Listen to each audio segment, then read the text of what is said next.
শ্রীমাভাসিত স্বরূপ প্রকাশ পর্ব ৫। জয়রামবাটিতে মায়ের খুব জ্বর হওয়ায় কিছুদিন শরৎ মহারাজের আদেশে ভক্তদের দর্শনাদি বন্ধ রাখা হয়েছিল। তখন বরিশাল থেকে জনৈক ভক্ত দীক্ষা নেবার অভিপ্রায় এসে সেবকদের সঙ্গে তার খুব বাদানুবাদ হয়।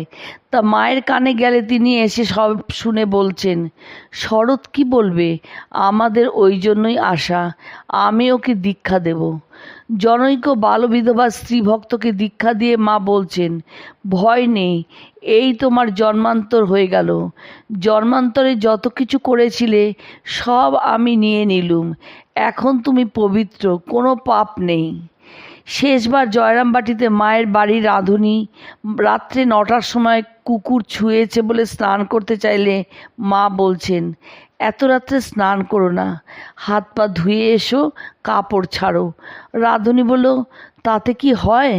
মা বললেন, তবে গঙ্গা জল নাও।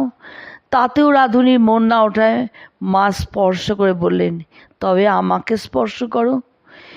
জনৈক ভক্তকে মা ঠাকুরের স্বরূপ প্রসঙ্গে বলছেন, বাস্তবিকই তিনি ভগবান, জীবের দুঃখে দেহ ধারণ করে এসেছিলেন। রাজা যেমন ছদ্মবেশে নগর ভ্রমণে যান, একটু জানাজানি হলেই সরে পড়েন। মায়ের আত্মীয়রা এত তার সঙ্গ করলেও তাদের জ্ঞান হয় না কেন? জনৈক ভক্তের এই প্রশ্নের উত্তরে মা বলছেন, সব বাঁশ শিমুল গাছ চন্দনের কাছে থাকলে কি হবে, সারবান বৃক্ষ হওয়া চাই।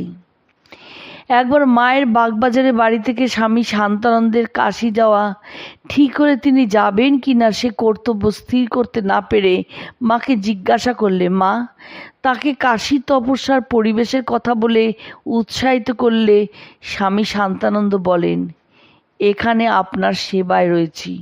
তখন মা বলেন, হ্যাঁ, যে কয়দিন শরীর আছে তাও বটে। মায়ের কৃপাপ্রাপ্ত জনৈক স্ত্রী ভক্তের পূর্ব পরিচয় জানবার জন্য রাধু নলিনী সবাই উত্ত্যক্ত করায় মা তাদের বলছেন, আমি সব বলে দিতে পারবো। তার জন্মস্থান কমলানেবুর দেশে, শ্বশুরবাড়ি অন্য জেলায়, সে চন্দ্রকান্তের অতি নিকটের লোক, তার কেউ নেই, মাও নেই, ভাই আছে।